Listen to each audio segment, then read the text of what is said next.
कश्मीर से खून का रिश्ता है और बंगाल से उनका कोई रिश्ता नहीं है। उत्तर प्रदेश में जो घटनाएं हो रही हैं उनसे कोई रिश्ता नहीं है। आज चूंकि कश्मीर में चुनाव है तो कश्मीर में इनको खून का रिश्ता है, और जब खून का रिश्ता है तो राहुल गांधी जी क्यों नहीं कहते कि हमारे ही कांग्रेस की सरकार में कश्मीरी पंडितों के साथ जो अत्याचार हुआ हमारे कांग्रेस सरकार की लापरवाही है, वहाँ के हिंदू बहुत बेटियों के साथ जो बलात्कार जो रेप केस हुआ हमारे सरकार की लापरवाही। प्रियंका गांधी चिल्ला चिल्ला कर बोलती थी कि मैं लड़की हूँ, लड़ सकती हूँ, पर बंगाल में नहीं लड़ पा रही। ना वो बंगाल में लड़ पा रही हैं, ना अयोध्या रेप केस, ना कन्नौज रेप केस के बारे में जो है प्रोटेस्ट कर रही हैं। हाथरस में जाके छाती पीट रही थी। राहुल गांधी मणिपुर और कश्मीर के लिए आज चुनाव है तो उनके पास टाइम है। यही तो दोहरा चरित्र है इन लोगों का। और आज जो राहुल गांधी जी कश्मीर में गए हुए हैं उन्होंने क्या कहा, कश्मीर से हमारा बड़ा लगाव है, खून का रिश्ता है, कश्मीर से खून का रिश्ता है और बंगाल से उनका कोई रिश्ता नहीं है।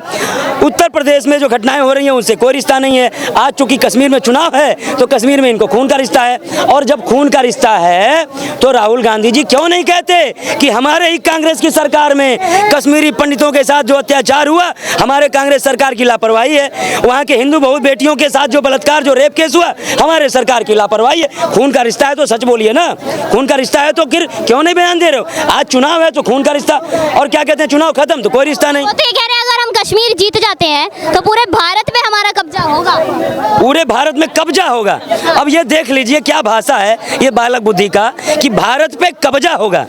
ये नहीं कह रहे हैं कि पूरे भारत में हमारी सरकारें होंगी, ये कब्जा होगा। ये इसी को कहते हैं निगेटिव माइंडेड। ये अभी इस वाले लोकसभा चुनाव में प्रियंका गांधी गई थी उत्तर प्रदेश में, वहाँ कोई गांव था, वहाँ पे जनसभा कर रही थी, तो इन्होंने कहा कि इस गांव से हमारा बहुत पुराना रिश्ता है, और उनका बयान ये था कि इस गांव के एक कार्यकर्ता ने पंडित जवाहरलाल नेहरू को एक चिट्ठी भेजी थी जिसमें अपनी बेटी की शादी में बुलाने का आमंत्रण दिया था। उस जमाने में चिट्ठी पत्री बहुत देर से जाती थी इसलिए शायद चिट्ठी नहीं पहुंची, और उस समय एक हवाई जहाज आ रहा था तो लोगों को लगा पंडित जवाहरलाल नेहरू आ गए, लेकिन शायद पंडित जी नहीं आए, शायद चिट्ठी नहीं पहुंची और शायद पंडित जी नहीं आए।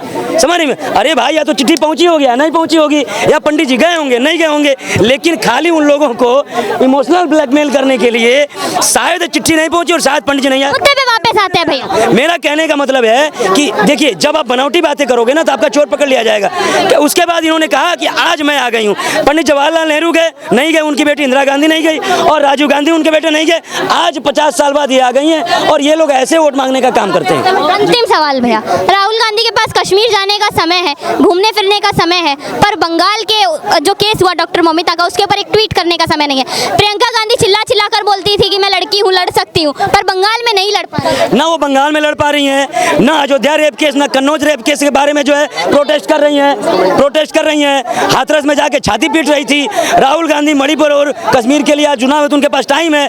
यही तो दोहरा चरित्र है इन लोगों का। जहाँ इनके मुस्लिम वोटर जो है प्रभावित होंगे, जहाँ इनको लगेगा यहाँ हमारा वोट कम हो जाएगा, वहाँ इनको जो है क्या कहते हैं कि जो है वो क्या कहते हैं वहाँ ये नहीं जाएंगे। जहाँ इनको लगेगा यहाँ हमारा 2 वोट बढ़ जाएगा, वहाँ जा करके छाती पीटेंगे। यही कांग्रेस का दोहरा चरित्र है। और एक बात कह के अपनी वाणी को विराम दूंगा कि यही सलमान खुर्शीद हैं, सुप्रीम कोर्ट के वरिष्ठ वकील हैं, कांग्रेस के बड़े नेता हैं। इन्होंने कहा कि जो हाल बांग्लादेश में हुआ वही भारत में हो सकता है। मतलब बांग्लादेश में इस्लामिक राष्ट्र बनाने की कोशिश की गई, हिंदुओं पे अत्याचार हुआ, तो यहाँ भी जो मुस्लिम है आने वाले दिनों में यही करेंगे। यही तो कांग्रेस की जो है वो पार्टी की जो है विचारधारा है। और ये सलमान खुर्शीद ने अपना बयान देकर के स्पष्ट कर दिया कि जो है उन अपने विचारों को परिलक्षित कर दिया कि हमारा वास्तव में ध्येय क्या है। ये राहुल गांधी अपने वोट बैंक के लिए बोलते हैं, हाथरस के लिए बोलेंगे, संदेश खाली के लिए नहीं बोलेंगे।